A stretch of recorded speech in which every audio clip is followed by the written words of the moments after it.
तो भारत जोड़ो यात्रा के बाद हमारे कांग्रेस पार्टी के संगठन में एक नई जान आई, एक नई एकता दिखाई दी, मीटिंग में क्या एक नई शक्ति आई। और आपको याद होगा भारत जोड़ो यात्रा के बाद कर्नाटक के चुनाव भी हुए और कर्नाटक में कांग्रेस पार्टी को भारी बहुमत मिला। तो भारत जोड़ो यात्रा न केवल कांग्रेस पार्टी के लिए बल्कि हमारे देश के पॉलिटिक्स के लिए, हमारे देश के राजनीति के लिए भी एक परिवर्तनकारी क्षण था। और भारत जोड़ो यात्रा के बाद हमारा देश का राजनीतिक माहौल बदल गया। कर्नाटक में, तेलंगाना में, छत्तीसगढ़ में, मध्य प्रदेश में, महाराष्ट्र में, राजस्थान में, सभी जगहों में एक माहौल बदल गया। तो इस चुनाव में जो विधानसभा के चुनाव होने वाले हैं 30 तारीख को तेलंगाना में, ये 1 वर्सेस 3 है। 1 वर्सेस 3। 1 यानी कि कांग्रेस पार्टी है और कांग्रेस पार्टी लड़ रही है 3 पार्टियों के साथ,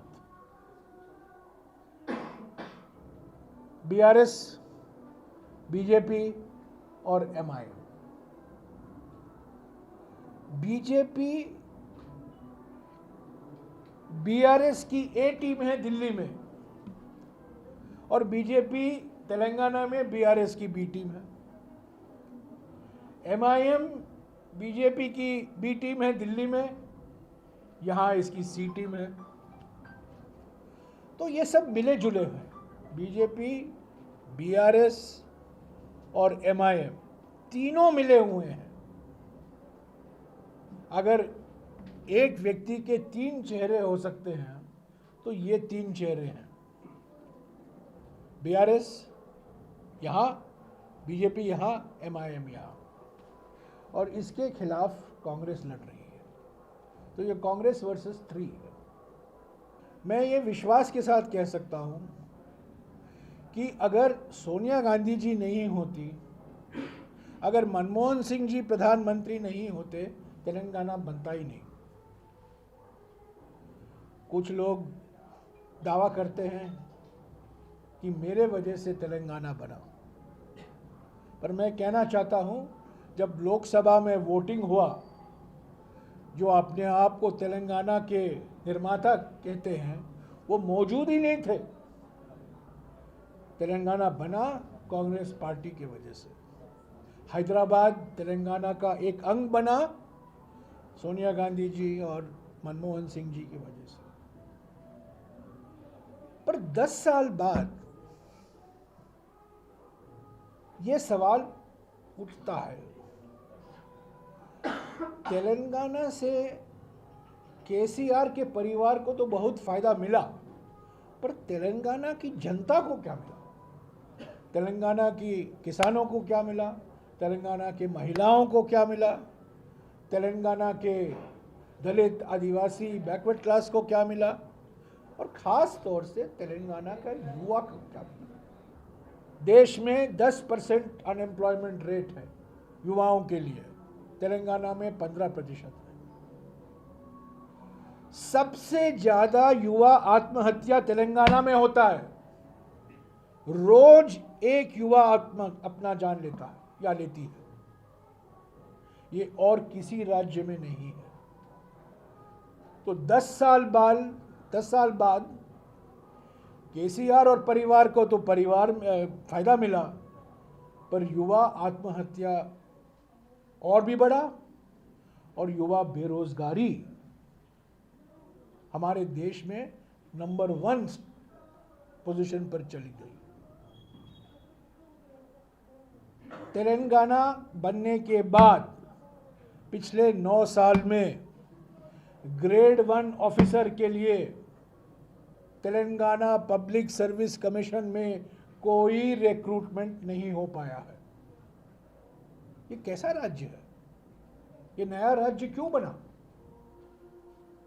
9 साल में ग्रेड 1 ऑफिसर, जो हर युवा तेलंगाना में एक ख्वाब देखता है कि मैं एक ग्रेड 1 ऑफिसर बनूं, तेलंगाना सरकार में मैं भर्ती हो जाऊं, पर पिछले 9 साल में कोई रिक्रूटमेंट नहीं हो पाया।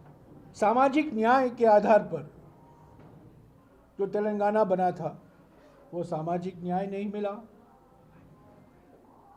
और सबसे बड़ी बात ये थी कि एक शिकायत आया करती थी आंध्र प्रदेश में कि कुछ ही लोग को फायदा होता है, कुछ ही लोग अमीर हो जाते हैं। पर 10 साल बाद तेलंगाना में क्या आप देखते हैं, एक ही परिवार, पिताजी, बेटा, बेटी और भतीजा, 4 लोग, चीफ मिनिस्टर, क्या क्या मंत्रालय हैं देखिए, chief minister, finance, irrigation, IT, health, handloom, industry, textile, municipal administration, ये 4 लोग इसको कंट्रोल करते हैं। तो ये जिस मकसद से तेलंगाना बना था वो 10 साल बाद पूरा नहीं हुआ है।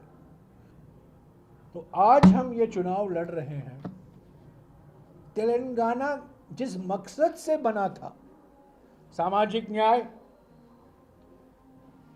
संतुलित विकास, हैदराबाद से बाहर विकास, युवा रोजगार, खास तौर से सरकारी रोजगार, 2 लाख से अधिक पद अभी खाली पड़े हुए हैं तेलंगाना स्टेट गवर्नमेंट में, और एक परिवार का कंट्रोल से हटकर जनता के हाथ में सरकार की चाबी, फार्म हाउस में बैठकर, बुलेट प्रूफ फार्म हाउस में बैठकर तेलंगाना नहीं चला सकते कोई भी। एक ऐसा अजीब सा स्थिति है, ऐसा कोई भी राज्य नहीं है जो मुख्यमंत्री सचिवालय नहीं गया हो 9 साल के लिए। फार्म हाउस से हुकूमत होती है, इसको बदलना है। जनता के हाथ में फिर से सरकार की चाबी सौंपनी है, और वो कांग्रेस पार्टी वो वादा कर